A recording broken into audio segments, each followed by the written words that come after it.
अस्सलाम वालेकुम स्टूडेंट। आज हम चैप्टर 3 का आर्टिकल 3.6 मोमेंटम पढ़ेंगे। आपकी बुक में मोमेंटम को इस तरह डिफाइन किया गया है, the product of mass and velocity of a body is called moment.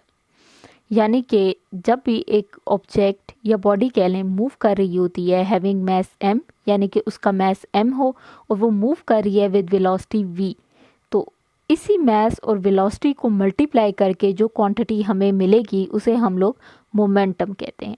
Momentum को हम इस तरह भी डिफाइन कर सकते हैं, the quantity of a motion of a moving body is known as momentum.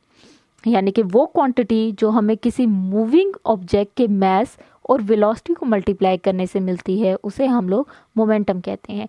इसका फॉर्मूला होता है, मोमेंटम को हम लोग p से रिप्रेजेंट करते हैं और momentum equal to mass m multiply by velocity v, p equal to mv आपके पास फॉर्मूला होता है। इसकी यूनिट होती है kg मीटर पर सेकंड या न्यूटन सेकंड में भी हम इसे मेजर कर सकते हैं। नेक्स्ट आपके पास है law of conservation of momentum. Law of conservation of momentum आपको क्या बताता है? लॉ ऑफ कंजर्वेशन मोमेंटम ये कहता है इन आइसोलेटेड सिस्टम, यानी कि ऐसा सिस्टम जिसमें एक्सटर्नल फोर्स नहीं एक्ट हो रही होती, ठीक है।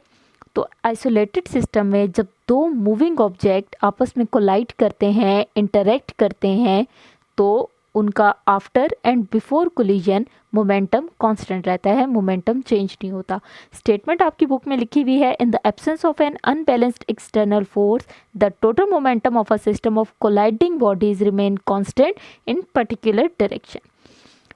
आपको मैं बता चुकी हूँ कि मोमेंटम को p से आप लोग शो करते हैं, रिप्रेजेंट करते हैं। तो देखें p1 होगा कि कोलाइडिंग, जो फर्स्ट कोलाइडिंग ऑब्जेक्ट है आपके पास, p2 होगा momentum of second colliding object जो भी है, जो आपके पास दो ऑब्जेक्ट कोलाइड कर रहे हैं, p1 पहले के लिए और p2 दूसरे के लिए। मैथ्स अगर हम लोग बात करें, इसकी एक्सप्लेनेशन हम लोग स्टार्ट कर देते हैं, ठीक है। इसकी एक्सप्लेनेशन ये करूँगी तो तब आपको ये इक्वेशन समझ आ जाएगी। अकॉर्डिंग टू दिस एक्सप्लेनेशन जो मैंने ड्रॉ किए हुए देखें, एक आपके पास ऑब्जेक्ट है A और एक आपके पास ऑब्जेक्ट है B। A का मास m1 है, B का मास m2 है। ये दोनों मूव कर रहे हैं, दोनों के पास वेलोसिटी है। m1 यानी A की वेलोसिटी को हम लोग u1 से रिप्रेजेंट करेंगे और सेकंड यानी कि जो मास m2 है इसकी वेलोसिटी को हम लोग u2 से रिप्रेजेंट करेंगे, ठीक है। ये दोनों मूव कर रही हैं। ये पूरा आइसोलेटेड सिस्टम है, बाहर से एक्सटर्नल कोई फोर्सेस के ऊपर एक्ट नहीं कर रही। ये दोनों बॉडी इंटरेक्ट करेंगी, कोलाइड करेंगी, आपस में टकरा जाएंगी। ये देखें टकरा गई, दोनों जुड़ी हुई है। इसका m1 m2 मास दोनों सेम है, लेकिन आफ्टर कोलिजन के बाद जो मास 1 होगा उसकी वेलोसिटी v1 हो जाएगी और मास 2 की वेलोसिटी v2 हो जाएगी। तो पहले रखते हैं बिफोर कोलिजन।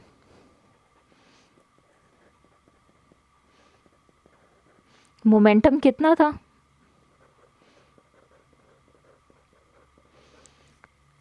ठीक है, p1 प्लस p2।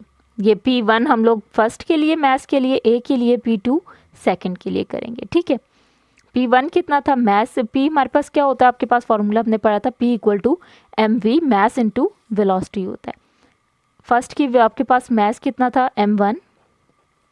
सेकेंड वो फर्स्ट की आपके पास वेलोसिटी क्या थी, किस वेलोसिटी के साथ मूव करा था हमने, इसे u1 से रिप्रेजेंट किया, देखें। प्लस सेकंड का मास क्या था? m2 और इसकी वेलोसिटी क्या थी? u2। यानी कि कोलिजन से पहले आपके पास जो मोमेंटम था वो ये था, एंड आफ्टर कोलिजन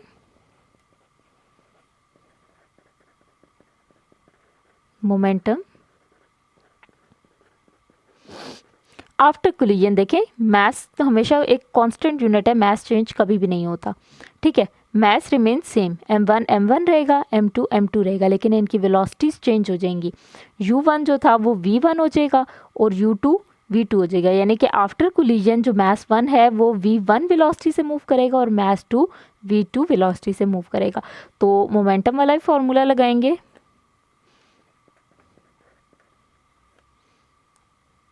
ठीक है। m1 मास रिमेन सेम, लेकिन इसकी वेलोसिटी चेंज हो गई थी, क्या हो गई थी? v1 हो गई थी, v1। Plus mass remain same m2 और इसकी वेलोसिटी क्या हो गई थी v2। तो आपके पास अकॉर्डिंग टू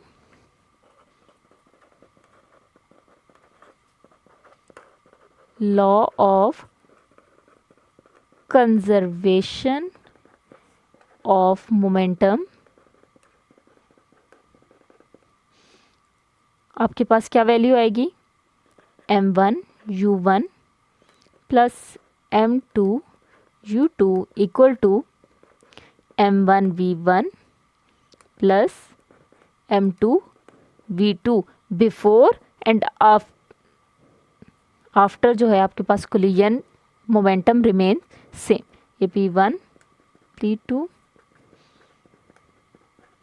मोमेंटम जो होता है वो कांस्टेंट रहेगा, चेंज नहीं होगा। ये देखें, यही बात हमने पहले भी की थी कि आपके पास मोमेंटम कांस्टेंट रहता है according to law of conservation of momentum.